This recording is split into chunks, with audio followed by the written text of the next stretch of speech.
Welcome back to Charlie Talks Global, where today we're diving into the vibrant cultures that make our world so fascinating.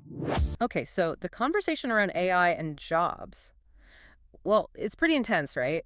It feels a bit overwhelming sometimes. It really does. Everyone's wondering what it means for them. Exactly. So today, we're taking a deep dive into this really interesting new Microsoft study. It tries to cut through some of that noise. hmm Our mission here is basically to unpack what they found, not just which jobs might see the most AI influence, but really why. And what that actually means for you in your day-to-day work. Right. How you can maybe shift your perspective to work with AI, not just worry about it. We're drawing from their research paper and some related articles. And it's important to stress, this isn't just guesswork or, opinion pieces. No. The researchers really dug in. They looked at 200,000 Mhm. real AI conversations from Microsoft Copilot users, real interactions. Wow, 200,000. Yeah. And then they mapped that against like 30,000 job tasks from the ONET database. Which is that big official U.S. job library. That's the one. Super detailed. Huh? And from all that, they calculate this thing called an AI applicability score.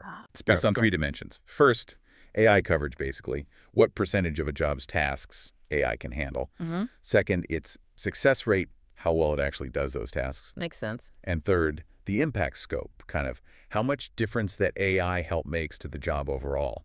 It's a solid approach. Definitely sounds robust.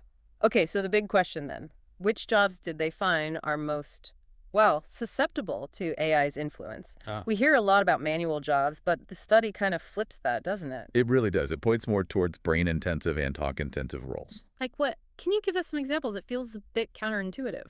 Well, yeah, look at the top 40 list. You see roles like translators, sales roles, programmers, even office clerks, teachers, editors. Teachers and editors. Okay, why them? The why comes down to the tasks. AI showed its highest coverage, over 80%, for translators and sales, and really high success rates, near 90%. Oh. Specifically in tasks like gathering information, writing stuff, and just general communication. So the core information work.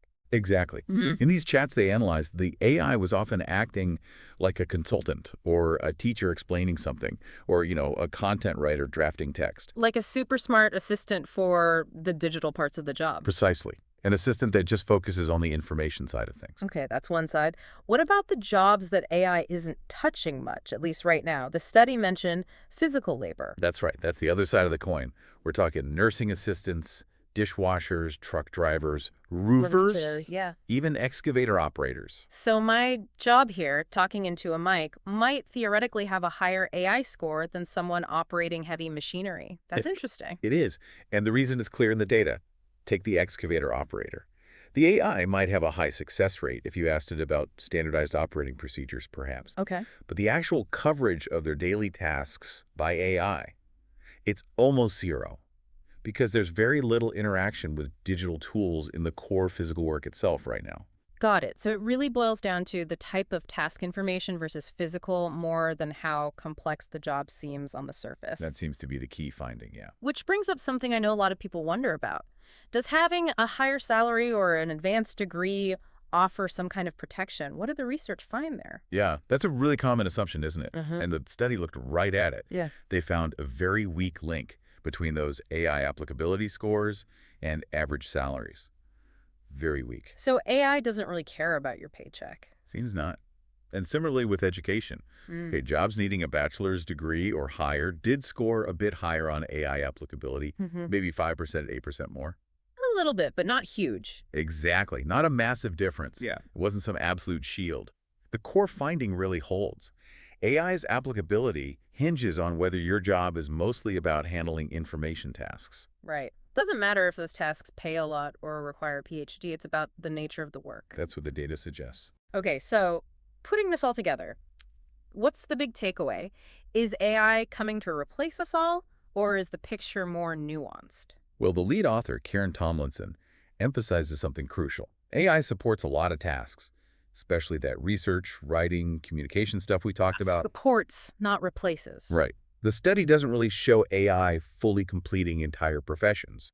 It's more about being a tool, enhancing efficiency. Think of it as AI handling the, let's call it, information busy work. Freeing you up for other things. Exactly. So you can focus on the higher value stuff, the human-centric parts of the job, becoming an AI-augmented professional. Now, of course, you do hear different views out there. Sure. Like Anthropic CEO suggesting AI might replace, half of entry-level white-collar jobs soon. But others see it creating more jobs than it eliminates. This study seems to lean towards AI as a powerful assistant. So the message really isn't fear. It's more about understanding and leveraging the tool. This isn't some kind of termination list for profession. Definitely not. It's more like a guide to understanding where AI can be your helper, taking on that repetitive info work. Precisely. It helps you identify where AI can slot in and free you up for the tasks that genuinely require your human skills, your judgment, your creativity. Which leads to the final thought, maybe. Yeah, instead of worrying if AI will replace you, maybe the more productive question for you right now is, how effectively are you already using AI to boost what you do best every day? Are you making it your assistant?